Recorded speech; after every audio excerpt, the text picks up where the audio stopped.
Noon. All right.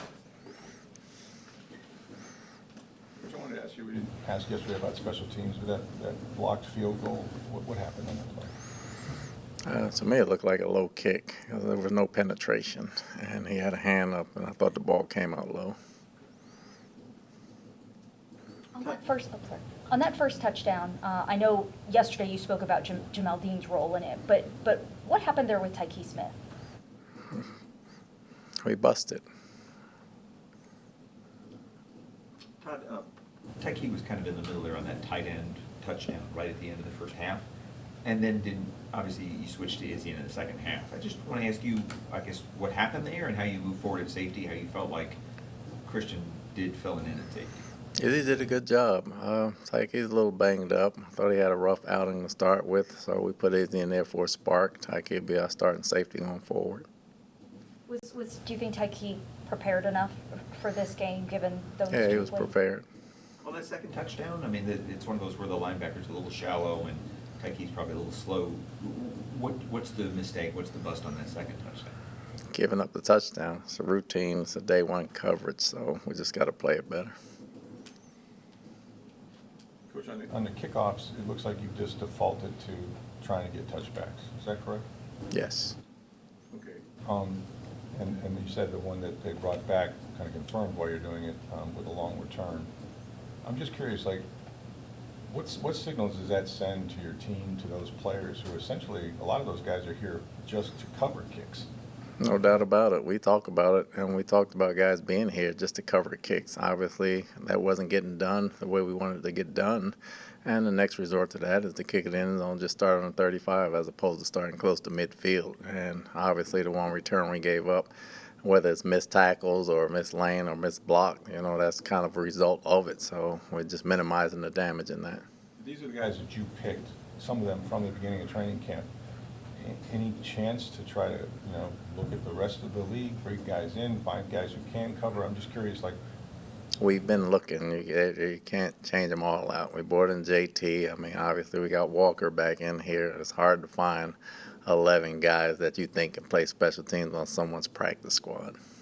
There was a play right when the second quarter began at midfield for a 4th and 2. You guys had it look like you were going to go forward and took a delay of game and punted. I just want to ask, what was the sort of like the math on that and why you ended up punting instead of going over there?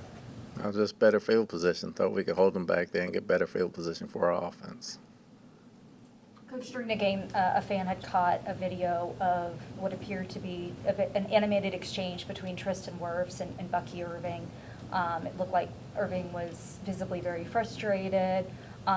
Just what can you say about that? I'm not sure if you had observed that exchange. I know there's a million other things going on during a game. I had not observed it, and I don't have anything to say about a fan showing a video of our players. But just as far as guys getting frustrated on the sideline, look, nobody wants to drop 7 out of the last 8 games, but just what do you say about those moments, or what would you even say to the players as far as keeping things together and not allowing things to splinter from within? Things are not splintering from within, and when you lose, players get frustrated, but they still work together and they're very close. Todd, we've talked a fair amount this year about running back usage. The first drive, the only drive up until the end where you score a touchdown, you turn to Tucker on 4th and 1, and he converts. You give him the ball in the red zone, he gets 6 yards. He doesn't touch the ball again the rest of the game. He plays one snap the rest of the game. On a day where Bucky is getting hit early a lot, where he has 9 carries for 19 yards, what's the logic in not giving Tucker a try?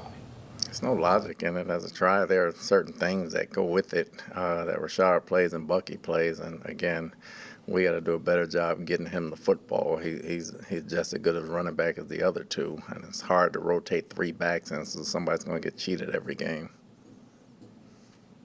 I was just going to say, on the sack fumble, it looks like Chuck Wilma gets beat by a pretty good player. When you're in that situation and they're going to pin their ears back, any thought to making sure he's not one-on-one in that situation with a premier pass rusher? Yeah, we got to help him, but he's got to be one-on-one some. He just got to block it better. The guard play, obviously, you're missing 2 starters there, but you've largely stuck with Jordan and with Feeney really the whole time since Bredesen went out. Obviously, there's a nasty play where Jordan takes a blindside shot on the turnover.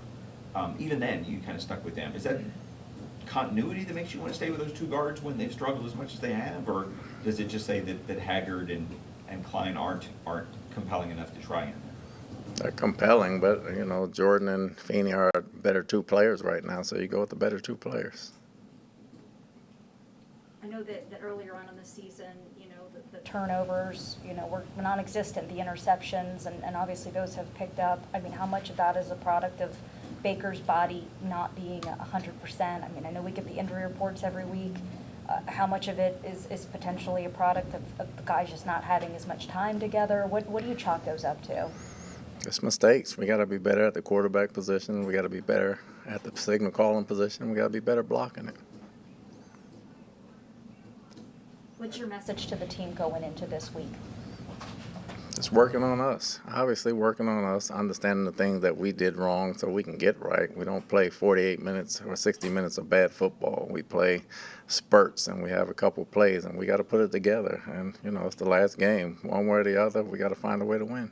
And this has always been a team that, even when its backs, your backs collectively have been against the wall, there's still been that belief in themselves and in each other. But everybody's human, right? And you can get discouraged when you have so many of these losses. How do you keep that, you know, the negativity from festering in these guys' minds and focusing on the task at hand?